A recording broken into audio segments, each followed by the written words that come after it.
Hi everyone, I'm on my way today to Molenrit. It's an event in Belgium where I'm able to ride a Kawasaki Versys 1000.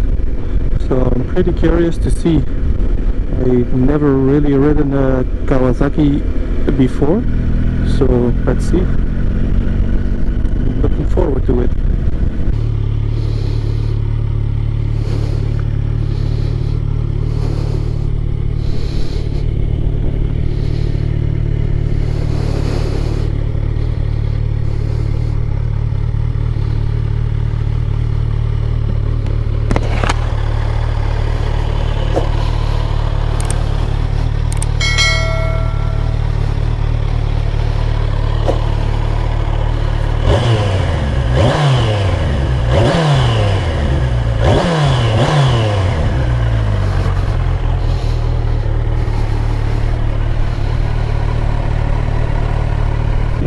Hey guys, I'm on my way with the Kawasaki Versys 1000.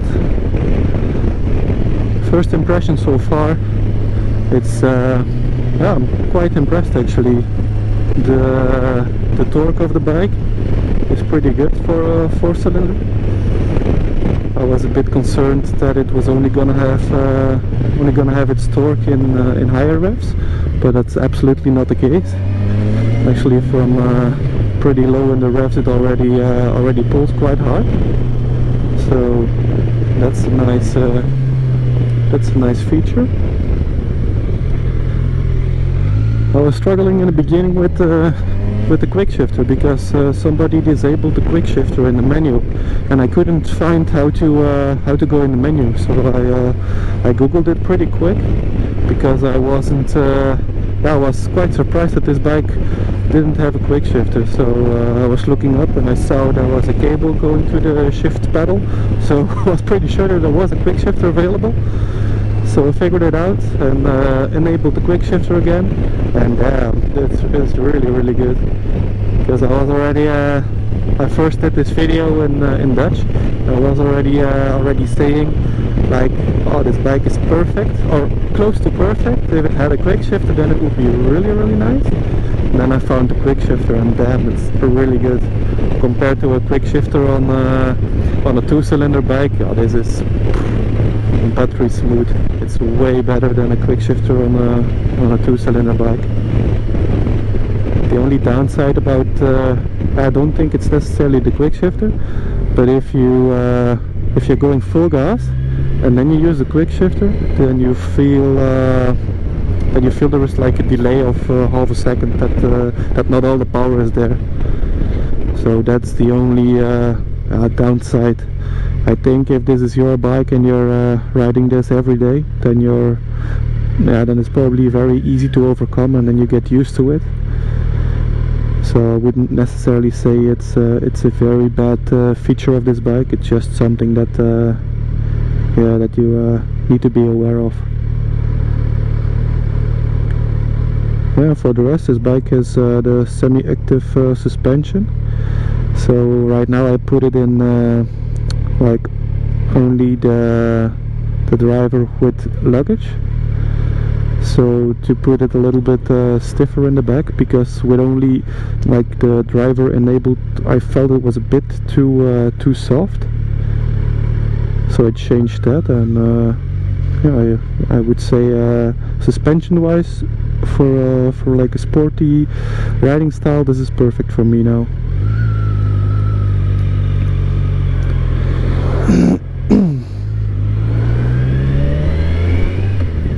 Here we can pull a bit.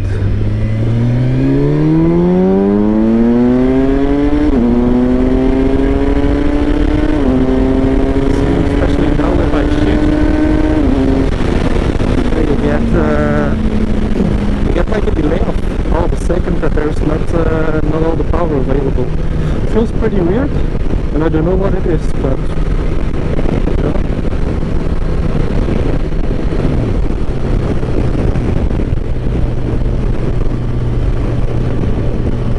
Cool bike. wind protection as well. It's not bad at all. It's pretty good.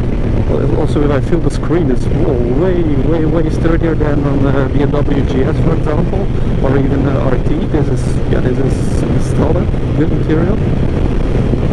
The only downside is that you have to adjust it with this turning knob, so you have to unscrew this, let the screen drop or raise, and then fasten it again.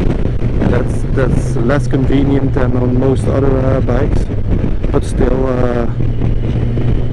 you actually, at least for me, I rarely use the adjustable screens. I usually just put it in a position that is fine for me, and then I never touch it again. I rode the BMW RT for a few years, and that had like a button to shift it automatically, and I rarely used it. Only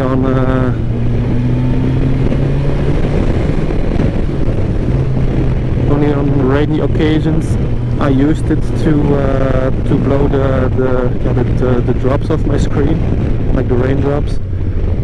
Because if you you can choose like a position that the wind is going on your visor, and then it just blows off all the raindrops, and yeah, that's pretty handy. But on any other bike I never really used the option to shift the screen too much. So for me, they could also make it with Allen keys. That wouldn't really make a difference for me.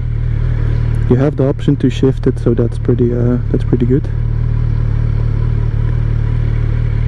And as for the TFT screen, they have a nice cap here to protect it from the sun. Works really nice because it's a very sunny day today, and I haven't had any glare on the screen, so that's good. It's better than on other bikes. Yeah, and as for the power, this bike has 120 horsepower, 100 Newton meter of torque. It's good. It's not top of the range, but it's also not bad at all. Also, because this bike has already power low in the revs, it's not like the high revving engine. You can only rev till 10,000 before the red line comes in. So yeah, it's not like the bike is not rewarding you to ride very high in the revs, or at least less rewarding than let's say like bikes like S1000 RR or the Ducati V4s. Those bikes, they really like to ride in high revs, and I don't think this bike has the characteristics of one of those bikes.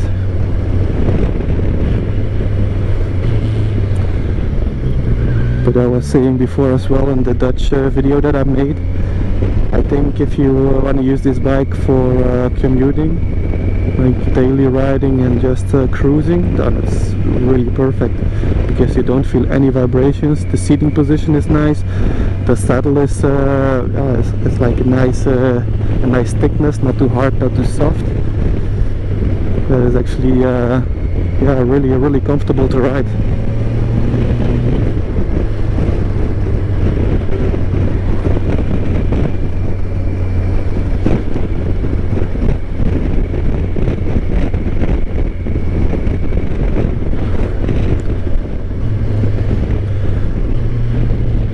For the use, or at least for my kind of use, I would prefer it to have some more torque and some more power.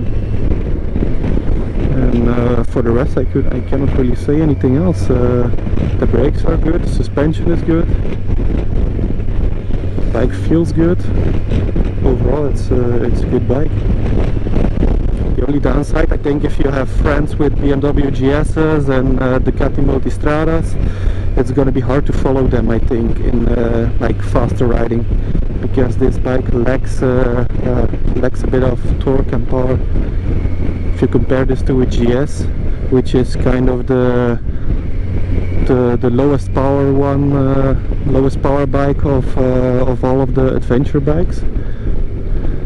it still lacks like 30% of torque compared to a GS, and also has quite a lot less power. But if you compare then the prices, yeah, then you get what you pay for, right? You pay also a lot less for this, and you get a very smooth riding bike. So I think like price quality wise, this is really it. Probably pretty much unbeatable. I think in Belgium the prices are comparable, or maybe this one is a bit more expensive, to like a Honda Africa Twin. But an Africa Twin for sure doesn't have a nice engine like this. This engine for sure is better, and I'm normally a fan of the 2-cylinder bikes, but this is engine wise way better than the Africa Twin. Also suspension on this one is better, at least in my opinion, guys. I'm only talking about the feeling that I have with this bike.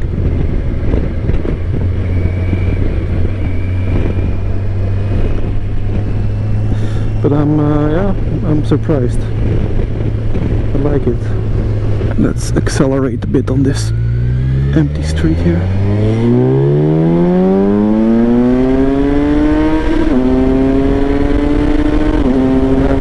It goes in the rev limiter at 10,000 RPMs.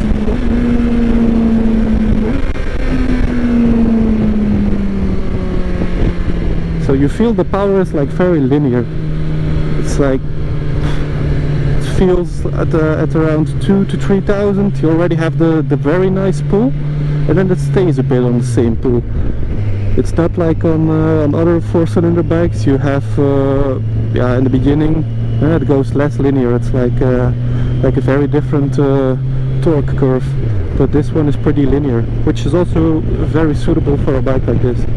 So yeah, nice, really nice.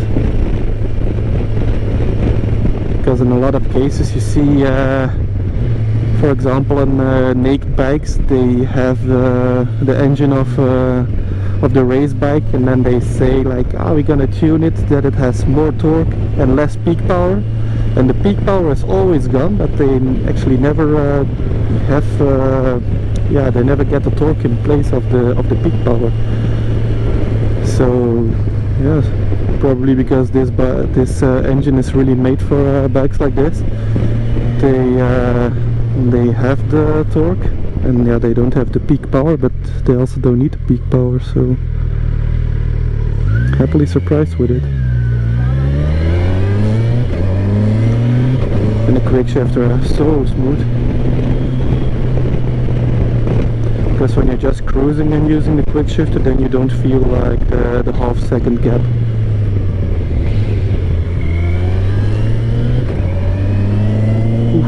I already hit my toe on the ground.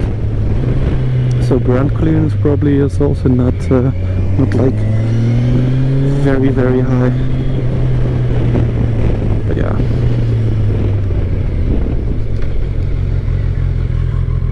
That also is looks pretty dope if you're going in the corners and you're scraping your foot back. So let's say that's not downside. Let's see the torque in 6th gear, going about 3,000 RPM, opening the full throttle. Yeah. Feels pretty good.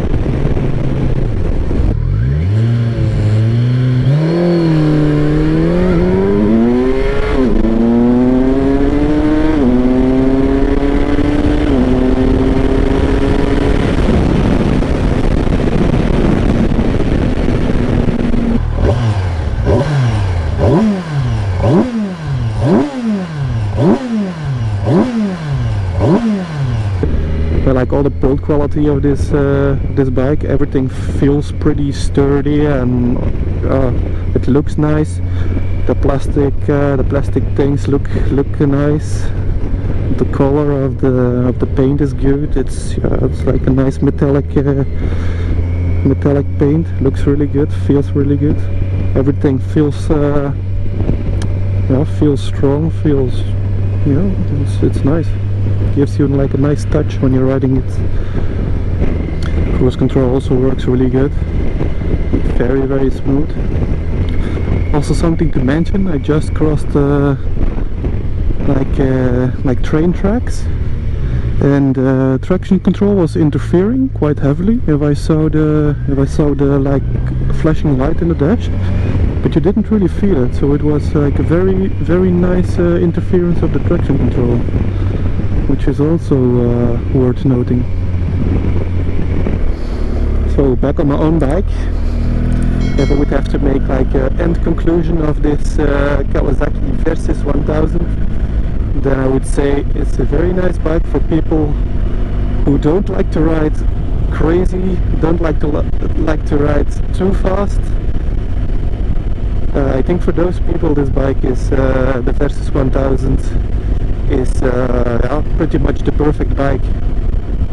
Like everything chassis wise, I think it's playing above its league.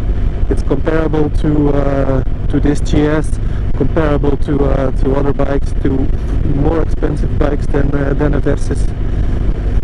So yeah, chassis wise really good. I think the only downside for me is the engine. It's it's lacking a bit power, it's lacking a bit of torque.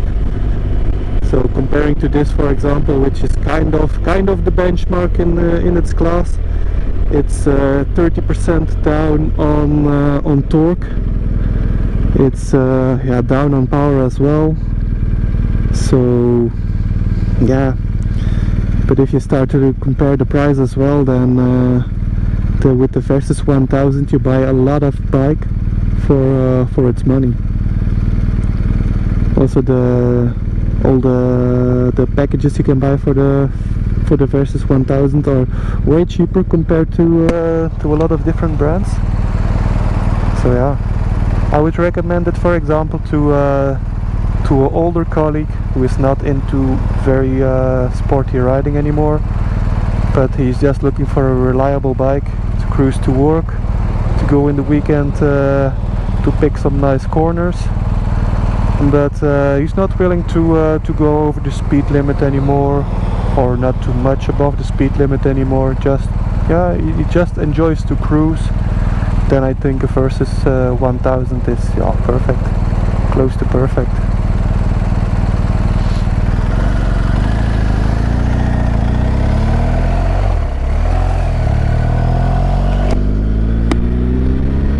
I would say, guys, keep an eye on the next videos that I'm gonna upload. I think I have some nice videos to come. I'm gonna travel to Arizona, to Phoenix, Arizona, in a few weeks. So I will try to rent something nice over there as well. So I would say subscribe to my channel, like this video, and thank you for watching.